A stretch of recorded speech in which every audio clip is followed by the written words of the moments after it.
आजकल की जिंदगी में चाहे सब्जी वाले को पैसे देने हों या दोस्तों के साथ बिल बांटना हो, यूपीआई के बिना तो काम ही नहीं चलता है ना। बस एक स्कैन, एक टैप और पेमेंट हो गया। पर हर बार ये इतना आसान क्यों नहीं होता?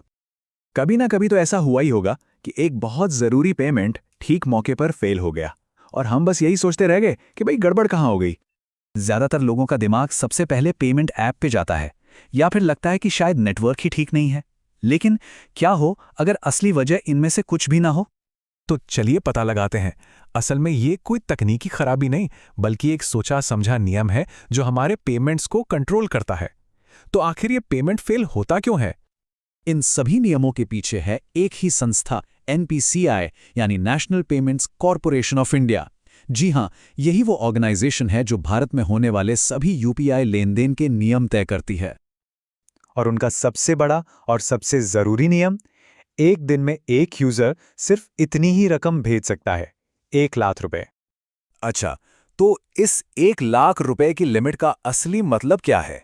चलिए इसको थोड़ा और गहराई से समझते हैं। यूपीआई की ये असली सीमा क्या है और ये हमारे रोज के ट्रांजैक्शंस पर कैसे असर डालती है? यह एक बहुत ज़रूरी बात है जो अक्सर लोगों को कंफ्यूज करती है। ये लिमिट दो तरह के ट्रांजैक्शंस को मिलाकर बनती है। एक पर्सन टू पर्सन, मतलब जब किसी दोस्त या रिश्तेदार को पैसे भेजें, और दूसरा पर्सन टू मर्चेंट, यानी जब किसी दुकान पर पेमेंट करें। इन दोनों को मिलाकर कुल रकम एक दिन में 1,00,000 से ज्यादा नहीं होनी चाहिए। लेकिन रुकिए, कहानी अभी खत्म नहीं हुई है। बात सिर्फ कुल रकम की नहीं है, एक और नियम भी है जिसके बारे में बहुत कम लोग जानते हैं।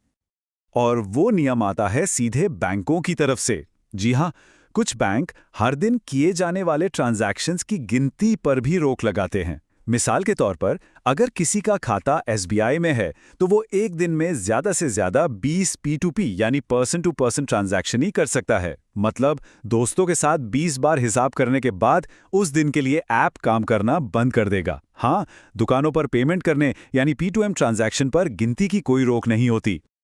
तो मेन नियम है 1,00,000 रुपए। लेकिन जैसा हर अच्छे नियम के साथ होता है, इसके भी कुछ खास अपवाद हैं जहां ये सीमा बढ़ाई जा सकती है। और ये कोई छोटी मोटी बढ़ोतरी नहीं है। कुछ खास जरूरतों के लिए ये लिमिट सीधी 5 गुना बढ़कर 5,00,000 रुपए तक पहुंच सकती है। तो ये ज्यादा लिमिट कब और कहां मिलती है? चलिए देखते हैं। आईपीओ में पैसा लगाने पर, टैक्स भरने पर, आरबीआई की रिटेल डायरेक्ट स्कीम में निवेश करने पर, या फिर किसी वेरीफाइड अस्पताल या शिक्षण संस्थान को पेमेंट करने पर एक दिन में 5,00,000 रुपए तक भेजे जा सकते हैं। ठीक है, ये तो हो गई बड़ी पेमेंट्स की बात, लेकिन उन छोटे मोटे रोज के खर्चों का क्या? जैसे चाय, समोसे या ऑटो का किराया, उसके लिए भी एक बहुत ही स्मार्ट समाधान है। और वो है यूपीआई लाइट। एनपीसीआई ने इसे बहुत ही सरल तरीके से समझाया है। उनका कहना है, एक यूजर इसे अपने मोबाइल पर एक छोटे से डिजिटल बटुए की तरह इस्तेमाल करता है।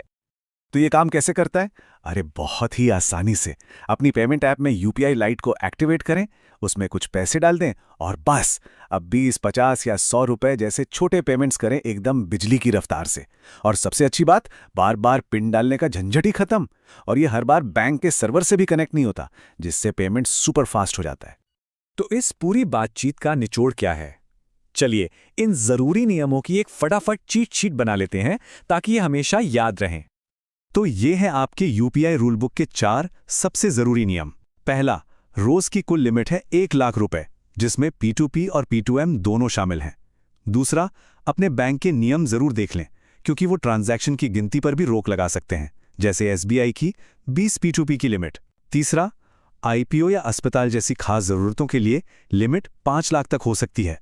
और चौथा, छोटे तेज पेमेंट्स के लिए यूपीआई लाइट से बेहतर कुछ नहीं।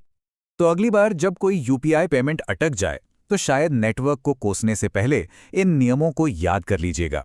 और ये सब हमें एक बड़े सवाल पर ले आता है। जैसे जैसे हमारी जिंदगी डिजिटल होती जा रही है, इन लिमिट्स का अगला पड़ाव क्या होना चाहिए?